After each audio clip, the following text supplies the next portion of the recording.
Hello, my name is Andrew Keen. Welcome to Keen on America, the daily interview show about the United States.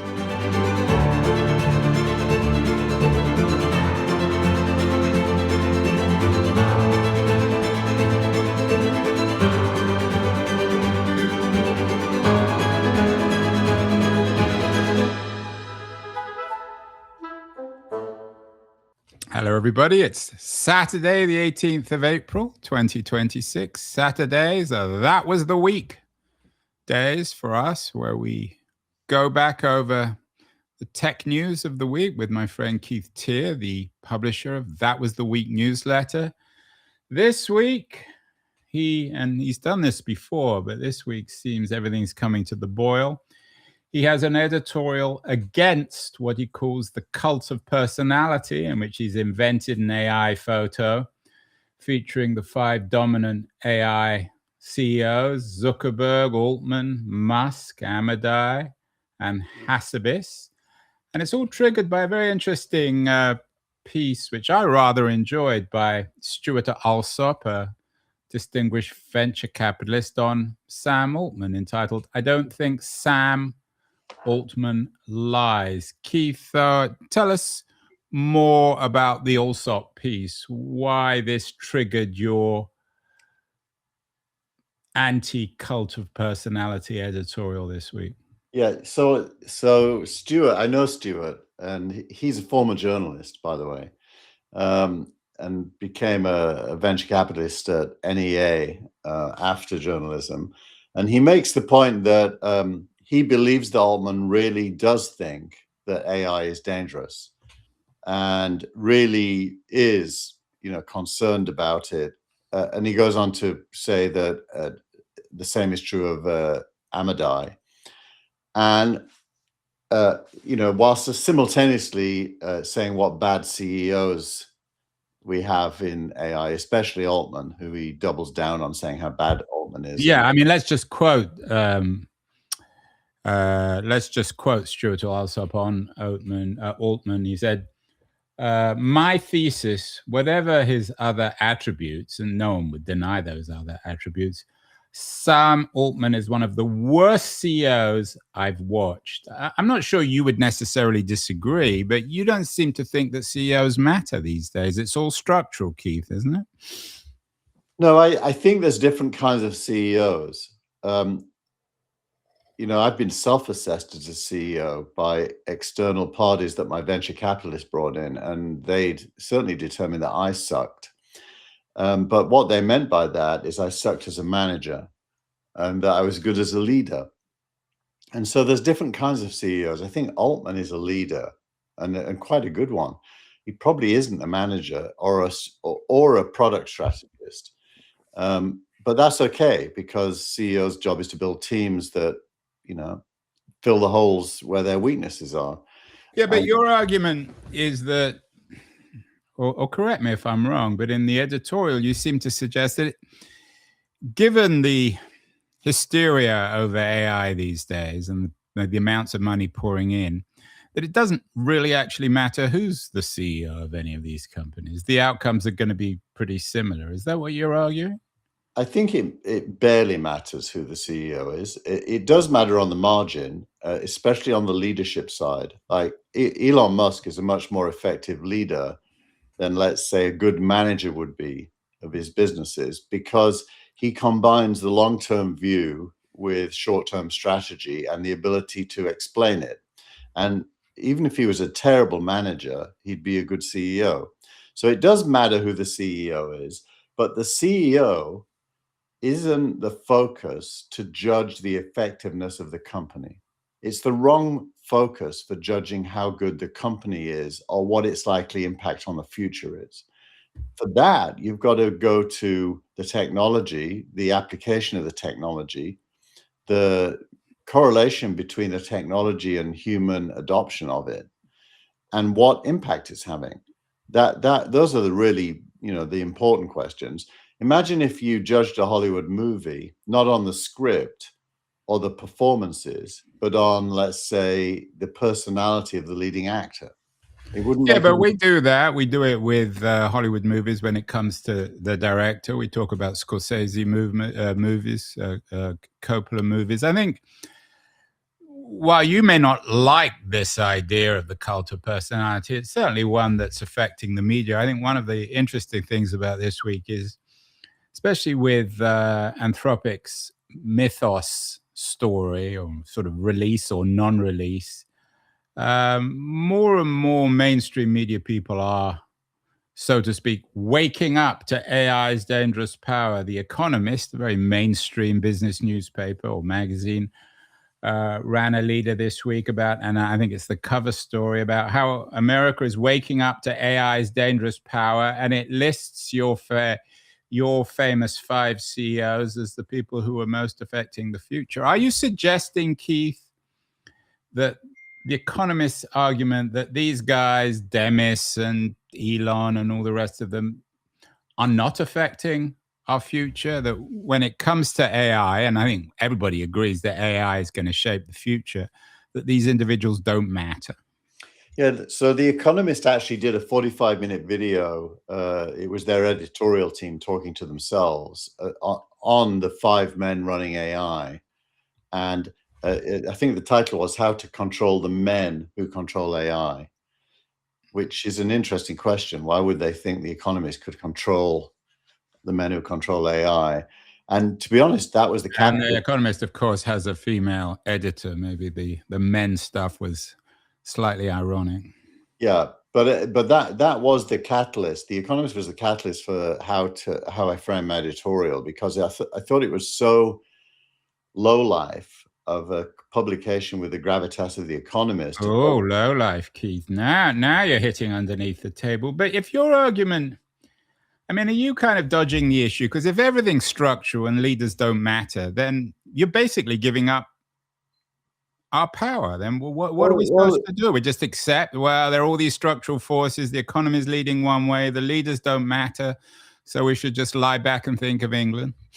Well, be careful. I don't say the leaders don't matter. In fact, my last sentence in my editorial is that they matter a lot, but they're making mistakes.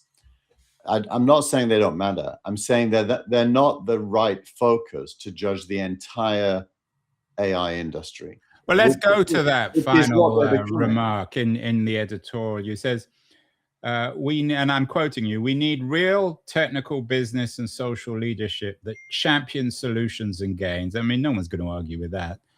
Leave others to do the demonizing. Self-demonization is not just a bad look, it is bad strategy. Maybe look at NVIDIA's Jensen Huang for a clue about how to be an AI leader. But aren't you falling back on the very thing that you're arguing against in the cult of personality? You're putting forward NVIDIA's leader, and NVIDIA is a very different kind of company certainly from OpenAI and Anthropic.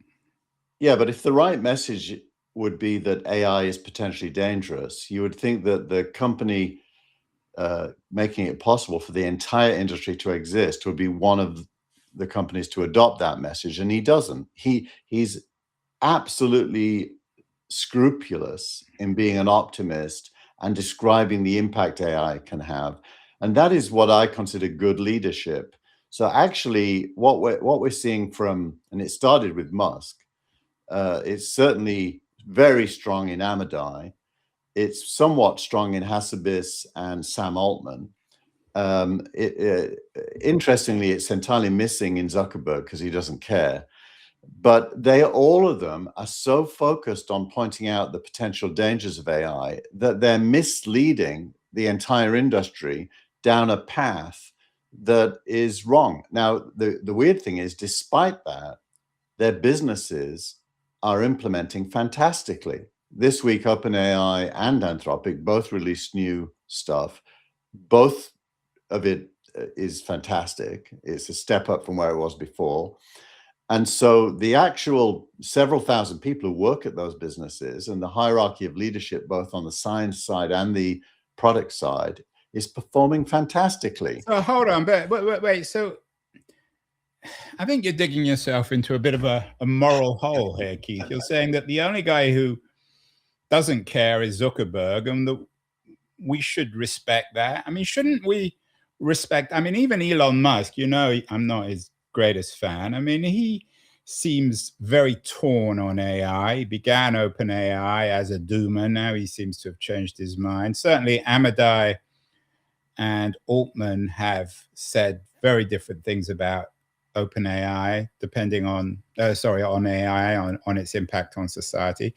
Isn't that responsible? I mean, do you prefer the Zuckerberg model of just focusing on product, not caring on outcomes? And well, I think the answer is yes, that is responsible. What, Zuckerberg's responsible versus Amadei or all? No. I'm agreeing with you. I'm agreeing with what you just said. It is responsible, but it probably should be like 1/100th of the airtime given to their jobs, and it actually is more like 70 out of 100 in terms of airtime given, because the story of AI is not a story of danger. The story of AI is a story of huge human achievement through science and application to human problems. It's massive in health. It's massive. It's self-driving cars, massive.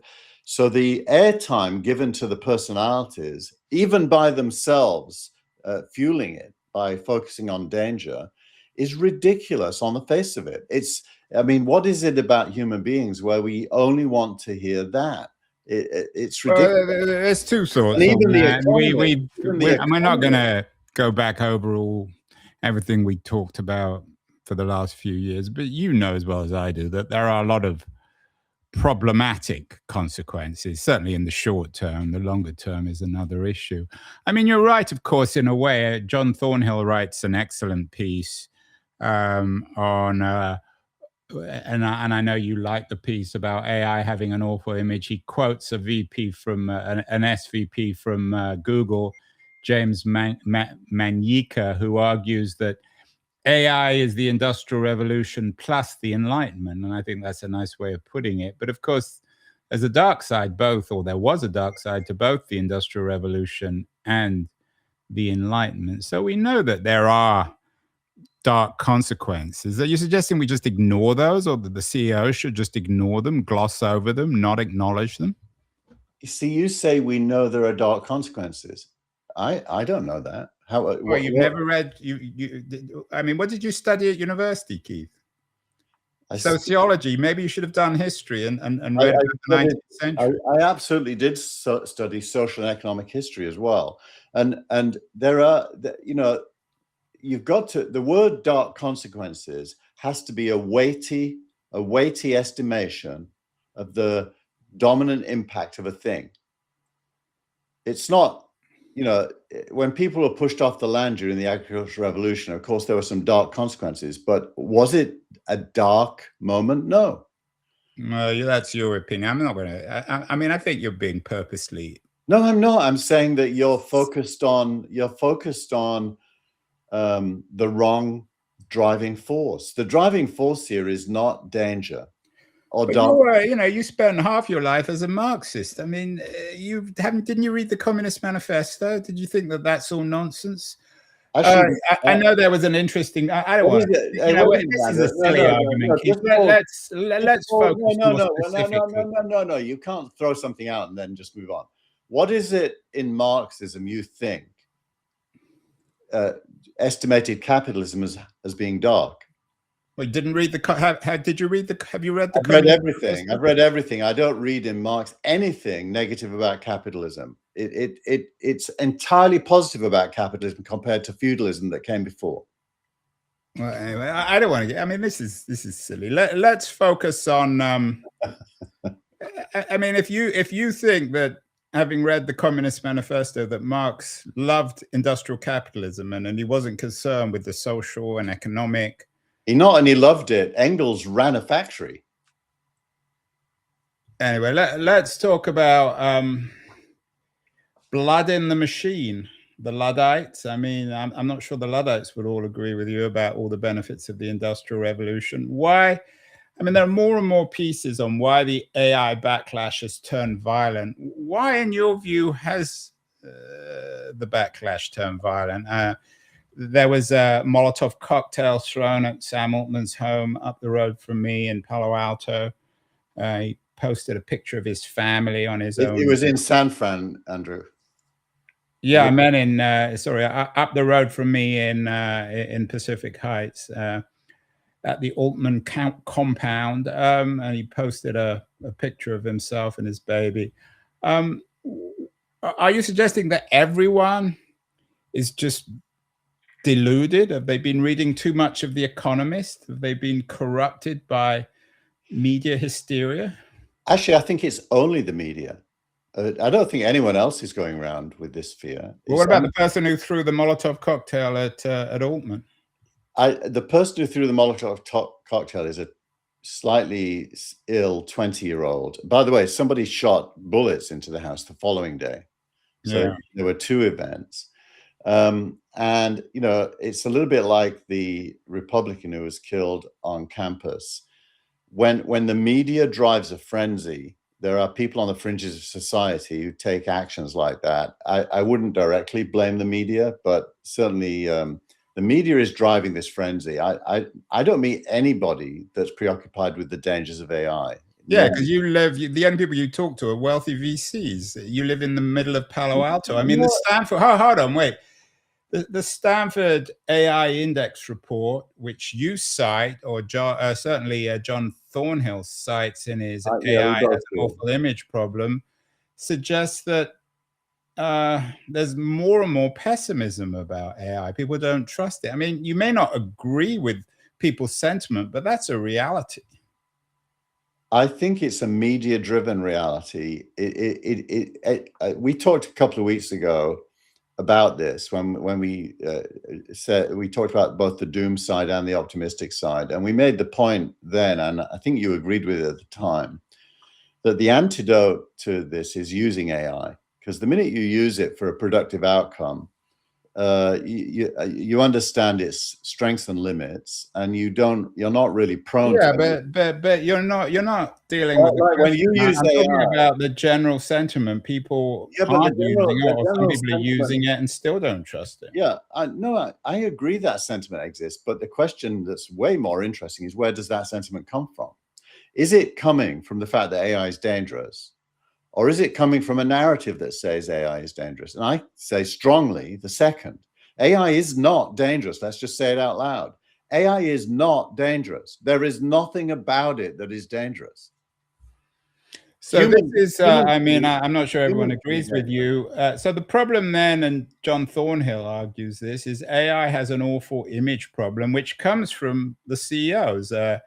John also wrote a piece about his lunch with Dario Amodei. I actually saw John with you in San Francisco this week.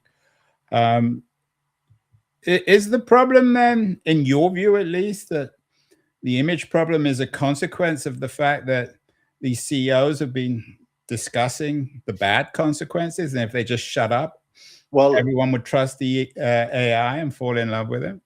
Yeah, I think there's a spectrum amongst these 5 CEOs. The leading voice of doom is obviously Dario Amodei, because that is his corporate strategy. His corporate strategy is to project fear in order to increase the importance of getting control of it. And he's seeking government backing but not government takeover. You notice when the government wanted to buy his product, he wouldn't let them control it. He wants government backing for his control of it. And some industry-wide initiatives. So he talks a lot about getting together with the others. And so this is a business narrative to get attention for how important Dario Amodei is. And so he's, speaking of the cult of personality, he has his own cult of personality. You have a conspiracy theory about Amodei. I mean... But that, and contrast that with Demis Hassabis. Demis will say there is potential for AI to go astray, but then he immediately talks about how he's going to make that not happen. He takes responsibility. He isn't just pointing the finger and asking for regulation. In fact, he doesn't ask for regulation at all. He asks people to trust that he's clever enough to do the right thing. That's what he should be doing. That's what they all should be doing, because they are responsible. They're in charge. In a way, you're the one who's not trusting these CEOs. You're all saying they're doing a terrible job. You're denying the importance of CEOs, and then you're saying the only reason why there's all this anti-AI hysteria is because of the CEOs. You keep saying I'm denying their importance. We already read the paragraph where I said the opposite. I don't deny their importance. I blame them for the cult of personality around fear and doom. So they're the ones who are creating their own. And AI will be successful despite them. Because one of the points I make, if you fired Altman tomorrow and replaced him with, somebody that, let's say, you liked because they were different, nothing would change, actually. Nothing would change except the narrative. Yeah, I mean, I don't think I necessarily disagree with you on that. Although Altman, there was a piece you cite in the Wall Street Journal about his side hustles, blurring the line between OpenAI's interest and his own. He does conform to a certain version of how Silicon Valley is viewed, as self-interested, as slippery. I mean, he doesn't do the tech reputation a great deal, does he, Sam? I mean, you'd be better off having someone a little bit more solid. He's just normal, Andrew. I mean, when I did Real Names afterwards, I created Archimedes Labs. Why? Because I thought that I had so many ideas that doing only one thing was stupid. And with Archimedes Labs, which was basically a venture studio, I could do more than one thing. And we ended up doing TechCrunch there. We ended up doing Edgio there. And if you roll the clock forward, about 12 other companies came out. And I was involved in all of them. It's completely normal in Silicon Valley to be wired into the ecosystem, which means you do more than one thing. Look at Elon. Are you saying, let's take another example, Uber, where Travis Kalanick there was a cult of personality before all these characters. With Uber, it was Travis. He was the badly behaved guy, but a brilliant entrepreneur. And then he got replaced by a fairly corporate character with a long name. I'm not going to try and pronounce it. Are you suggesting it made no difference at Uber to get rid of Travis? It made very little difference to the business of Uber. It made a difference to the narrative around Uber. The business of Uber possibly suffered by getting rid of Travis, because Travis was a driver who wanted to go fast, and the replacement is a more professional. Can you pronounce his name, Keith? I'm not going to dare. I can pronounce it, but I don't remember it, so I'm not going to. But if you can't remember it, then there's clearly no cult of personality there. Yeah. So Uber, and I think the same is probably true of OpenAI, wouldn't exist in the form it exists without a leader of that type. Because there were so many obstacles to Uber's success, as there are to OpenAI's success, that it takes, a bull in a china shop style to survive even. And now once it's survived and prospering, a professional CEO can take it over and it'll be fine. But it probably suffers even then. I mean, look, Steve Jobs' Apple was moving faster and more dynamically and with greater certainty than Tim Cook's Apple. Tim Cook's Apple is fine. It's great. But we all know that it would have been a different Apple with Jobs. Right. So, and Jobs is the platonic version of the CEO who, I mean, whether you liked him or not, I think you have to acknowledge that he shaped history. Had Cook been running Apple, I'm not sure we would have got the iPhone.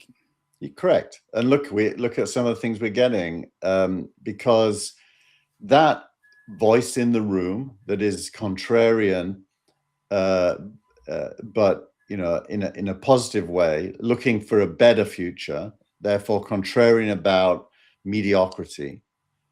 When that voice is missing, clearly more mediocre things will be approved. So let's go back to John Thornhill's piece, which I know you liked, on AI having an awful image problem.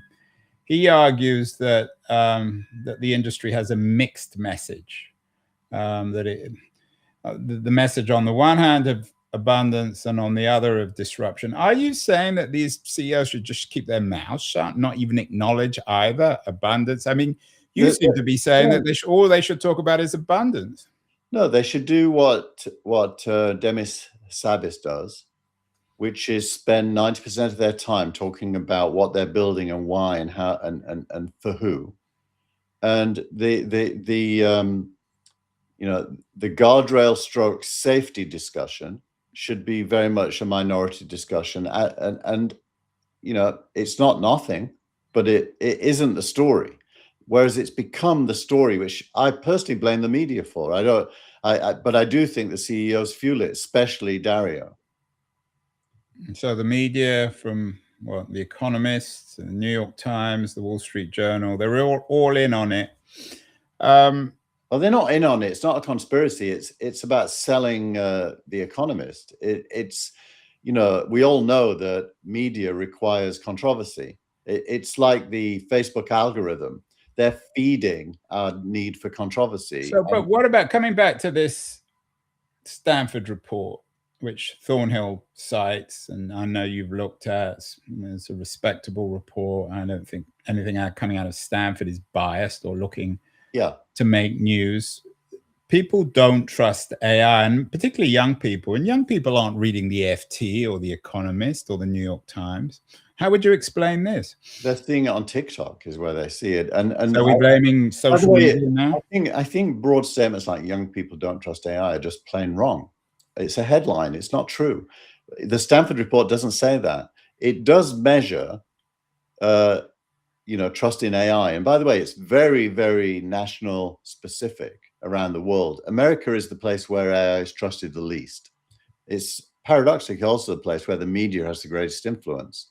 You go to China and everyone does trust AI, despite the fact they've got a dictatorial government. And maybe because they have maybe they don't want to tell the truth about what they do or don't trust. I don't think the government has power to determine people's belief in whether AI is a good or a bad thing. It's a good thing because there's an optimism in China, well-founded optimism based on economic progress. And in America, there's a pessimism, again, well-founded, based on economic decline. And you get what you pay for. So I think there's a ready-made set of ears for the negative message in America. Despite that, I think it isn't the majority. And all Stanford is doing is, taking the temperature. Stanford isn't really on the field of battle here. It's just taking the temperature, and it accurately reports what it finds. So what should the New York Times be doing? I did our interview of the week this week with a young writer, Sophie Haney, who had written a New York Times op-ed a couple of weeks ago, April 1st. All the worst people seem to want to be high agency, this intellectual shift against agency. Should the New York Times just not run these sorts of pieces? I don't want to give advice to the New York Times because it implies... Well, you are, because you're critical of media. You're saying it all comes from media. Yeah, but the New York Times is a business organization making money from subscriptions. It's going to run whatever it thinks will fuel its subscription base. It's not objective in any sense. It basically is a business.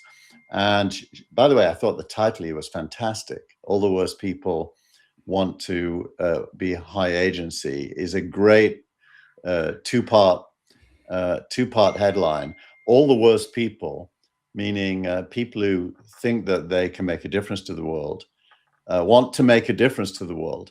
Well, I think I'm guessing this is true, and you can tell me because you did the interview. I'm guessing that she believes that anyone who thinks they can change the world is by definition the worst people. And what she wants is people who don't think they can change the world, who think they shouldn't have agency. Well, what kind of a world would that be? Well, I'll tell you, it's a world in which the elected officials are not accountable to anyone because nobody wants agency. And therefore, the people elected are free to do whatever they want. Well, that isn't democracy. If you don't have people who have agency, you don't have a true democracy.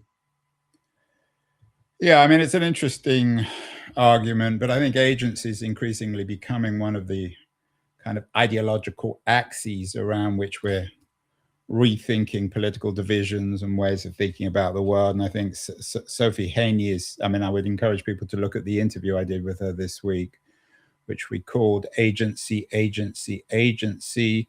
Did you ever, three things that all the worst people want, at least according to her. Did you ever read Daniel Bell, Andrew? Yeah. So Daniel Bell, I think, is kind of a turning point in sociological history where ideology became a bad thing. You know, to me, ideology is a good thing. It means having a point of view. But it started with the case that in Western intellectual circles, the idea of a point of view, was equated with bad outcomes, and that the best of all worlds was one where. So I take your point. So what would you say, Keith, to the young person? We're not saying that not all young people in America mistrust AI, but a significant proportion do. What would you say to them when they fear the consequence of AI on jobs, on the future, on corporate power, on inequality? What's your argument? Get involved, shape it. Don't be a victim. Manifest agency. Have agency, because by having agency, you affect the outcome of things. And without agency, you're the victim of whatever the outcome is. So lean in. Leaning in is the only proper solution, especially when something is valid and inevitable, as AI is. So it's going to happen anyway. The question is, what influence do you have? And so collectively, you need people that care. And between ourselves, I actually think Altman and Musk are two of those people. I think they do care a lot. I don't think anyone would deny that they care, although some people might suggest that they appear to care more than they do, that they're self-interested. I'm not sure. I mean, certainly Musk is an odd character. I mean, they care, but so what? Yeah. Well, if you take those five, the three that I would single out as being, representing a balanced point of view and good agency is Demis Hassabis, Sam Altman, and Elon Musk. I think Amadei is a complete opportunist, saying what he thinks will serve his business's best interests, and I think Zuckerberg is basically a sociopathic, whatever serves my interest is going to come out of my mouth at any given moment kind of a guy. But the other, I think for some reason Amadei has pissed you off. You just don't like him. What did you think of John Thornhill's lunch with him? They had it in San Francisco, up the road from me. I think, it's great it happened because it lets you read in the current finger on the pulse of what's going on. So great. I do think Amadei uses these events for marketing purposes. He's being given an audience for a message, and the message is, we're going to make you all unemployed, and we quite possibly may kill you all. Well, why is that a good idea? A, because it's not true, and B, because how does that serve Anthropic's interest? Well, the only possible answer to that is that if it's unsafe, you can't let other people in because it's too dangerous. Therefore, trust us. TechCrunch ran an interesting piece on Anthropic's rise, and I don't think even you can deny that. You may not like Dario, giving some OpenAI investors second thoughts about its valuation. It was built off an FT piece about this $852 billion valuation. Are we seeing a shift, Keith, in terms of this power balance between Anthropic and OpenAI? Anthropic always seemed to be a bit of a footnote, an amusing, entertaining story, a nice product, but not a serious product. And now things seems to be reversing slightly. Are we seeing a balance, especially with the release of Mythos this week, or the non-release? Non-release, yeah. But the answer is yes. I mean, Anthropic's revenue growth is unprecedented. It's huge. Its products are fantastic. I use them. And OpenAI is still ahead. by all measures, but is being caught. And this week, although according to this this chart on Noah Smith's Substack, Noah Opinion, Anthropic now has pulled ahead in terms of annualized revenue. It's a couple of weeks out of date, Andrew. There was a restatement of revenues, and basically Anthropic is including all the revenue it gives back to Amazon and Microsoft as if it was its own. It's counting its costs. Well, that's what Sam says anyway. No, it's not just Sam. It's pretty everyone acknowledges. So you're saying they're cooking the books as well? Not only they're not cooking the books. They even defended it. They said that it is our revenue, even if we have to give it back.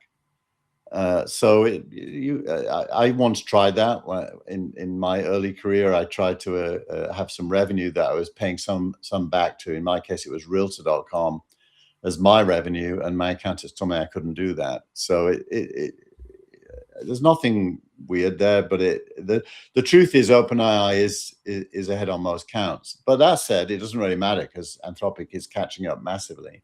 And yesterday, OpenAI got rid of 3 execs in its product side. So clearly it's feeling like it's underperforming on the product side. And I think OpenAI has taken a few decisions in the last few weeks that represent a commitment to double down on growth and product because it's being caught up. Yeah, and we talked about them closing Sora, and I think that the Stuart Alsop piece talks about the Sora thing and the acquisition of a media company, which seems a little bit of a distraction. Let's end with the Noah Smith piece, which, as always, you include, and it's always good. What if a few AI companies end up with all the money and power, winner-take-all situation? I'm not sure that surprised a lot of people. Your post of the week talks about us being in the age of consensus capital. 75% of all venture money raised by 5 funds, almost 75% of all VC money invested in 5 companies. Is that the reality, Keith, that Smith talks about?